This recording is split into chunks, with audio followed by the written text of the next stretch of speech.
मैंने तो अख्तरुल इमाम का नाम ही नहीं लिया, मैंने अमोर का नाम लिया, अमोर विधानसभा का। हाँ। आप उठा करके देख लीजिए।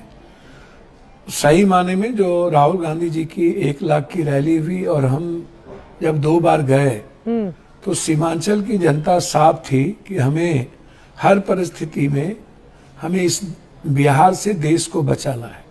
2029 है, बिहार से बंगाल बचाना है, बिहार से असम बचाना है।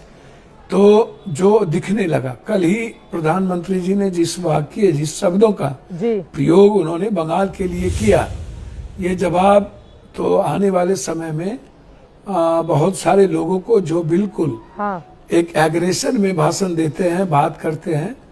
मैं मुझसे कोई गलती हुई हो, मैं बेटे की तरह, सेवक की तरह, बिना किसी जाति धर्म के मैं राजनीति करता हूँ। बिहार के हर जगह में गया, सीमांचल में कोशिश हुई।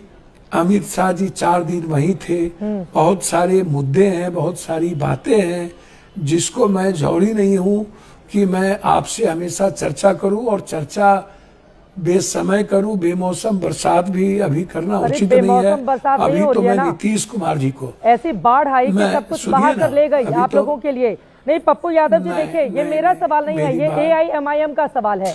MIM आपसे कह रहा है, आसिम बकार है उनके प्रवक्ता और भी दूसरे लोग हैं, कि कांग्रेस के नेता और सांसद पूर्णिया से मैं इस्तीफा मांगता हूं। अगर आप में वाकई मर्दों वाली बात है, मर्दानगी है, तो आप अपनी बात पर कायम रहिए और इस्तीफा दे दीजिए, क्योंकि ये ऐलान आपने खुद किया था। ये तो MIM के लोग मांग रहे हैं इस्तीफा आपका। मैंने सुनिए ना चित्रा जी, आपको पप्पू यादव की इस्तीफे, मैं कभी वोट बांट की राजनीति और गंदी राजनीति और एग्रेशन की राजनीति नहीं करता हूँ। प्रशांत जी ने कहा 25 सीट आएंगे तो मैं राजनीति से ही संन्यास ले लूंगा।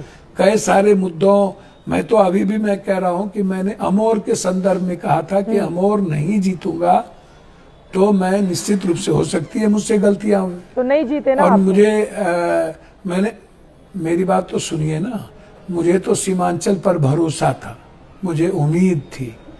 मुझे नहीं लगा कि कांग्रेस जहां पर चुनाव लड़ रही है और राहुल गांधी में जो विश्वास और इस देश के लोकतांत्रिक मूल्यों और संविधान और देश के बचाने के जो लगातार मुद्दों को लेकर के राहुल गांधी जी 4 यात्रा किए, मुझे लगा निश्चित रूप से जो भीड़ थी वो निश्चित आने वाले बिहार को इस बार ये सीमांचल, ये बिहार, कोसी, मिथिलांचल बचाएगा।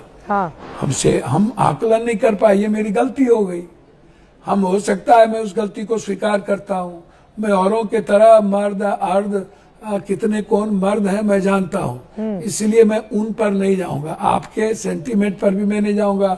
मैंने पहले भी कहा कि मैं नीतीश कुमार जी को बधाई और बिहार के 12 करोड़ जनता का सम्मान करता हूँ। और नीतीश कुमार जी के फेस पर जो अंतिम पारी खेल रहे हैं नीतीश जी, उन्होंने लोगों को लगा कि चलो नीतीश कुमार जी के साथ, उनकी परछाई के साथ खड़े हो जाए। इसमें नरेंद्र भाई मोदी जी की, मेरी बात तो सुनिए, नरेंद्र मोदी जी की कोई भूमिका नहीं है। नरेंद्र मोदी की कोई भूमिका ही नहीं है। आदमी है, उनकी पार्टी बिहार की सबसे बड़ी पार्टी बनकर निकली है।